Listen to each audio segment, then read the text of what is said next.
Hello! We're super excited to start the course with you, but as always, before we do, we need to see where we're starting and where we're ending up so we have a clear path to becoming a top designer. So let's see what this course will look like for you. The first step is always meeting the client. This is the first step in any design project, any project you may have. And we're gonna start off with a fictional company that hires you and they wanna create a product that rivals Amazon.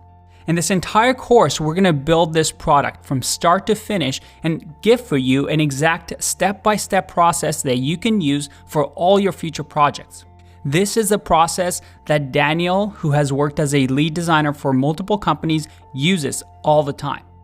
Now, this section also introduces you to some of the tools we're gonna use in the course, how to get the best out of the course, but we're also not going to spend too much time because I know you wanna get started and start designing.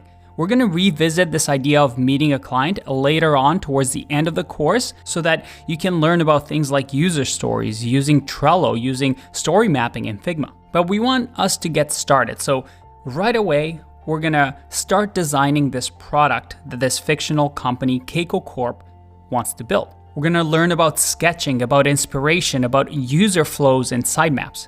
This is the first stage where we try to draw inspiration from different sources and start to brainstorm ideas for the product we're gonna build. This is a very critical process and we're gonna take you step by step.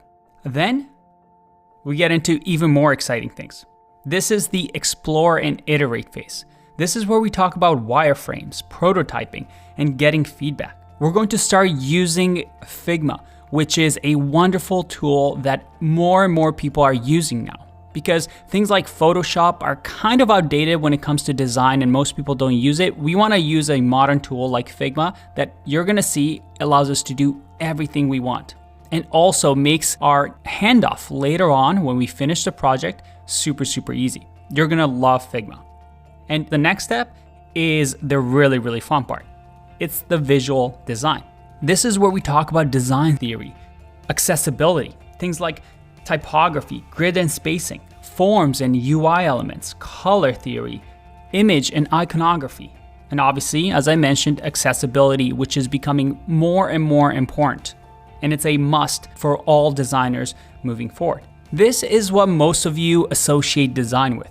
This idea of making things beautiful, adding color, deciding what looks good. But as you can see, there's lots of steps before we get to this visual design because you need to have a plan before you start just making things pretty. Now, this section is gonna be very big, and we're gonna learn a lot of interesting best practices and also step-by-step guide for you to implement these things in all your designs. Now that our product is starting to take shape, we then get into design exploration. This is where we talk about design patterns, mobile design, applying visual design and motion, and also micro interactions. This is where we make everything look really modern.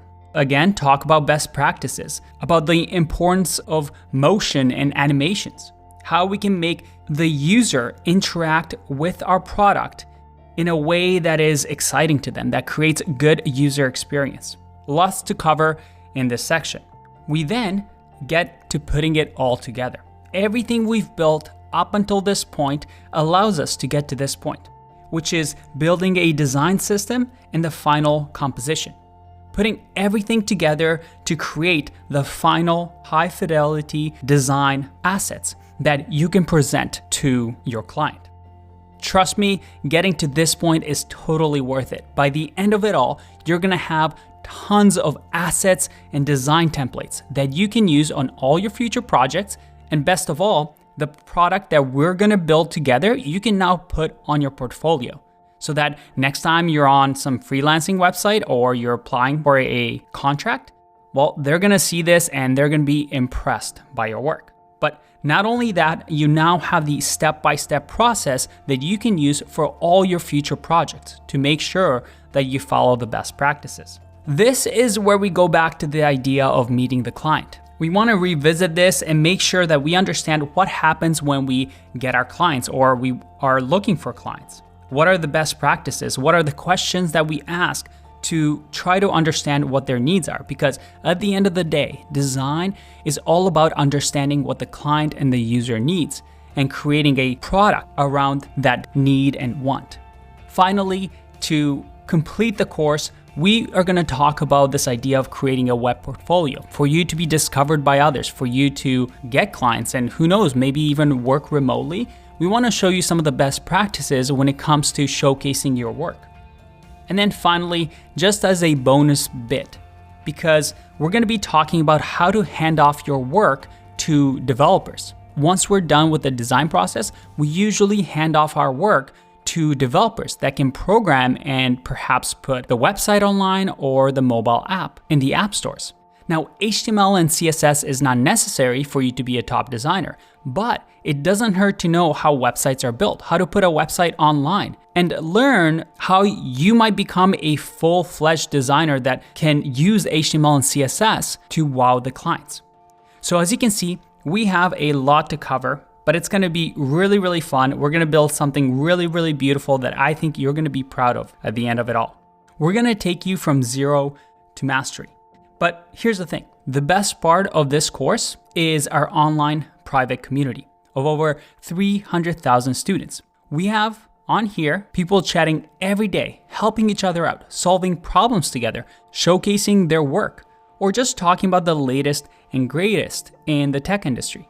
This is an optional resource for you to use so that you can have back and forth conversation with other students and myself and Daniel so that you feel like you're part of a classroom. I'm on there chatting every day, and we also have monthly challenges for you to do to supplement the course. But you know what? That's enough talking for me. I know you want to get started, so let's learn how to design beautiful products.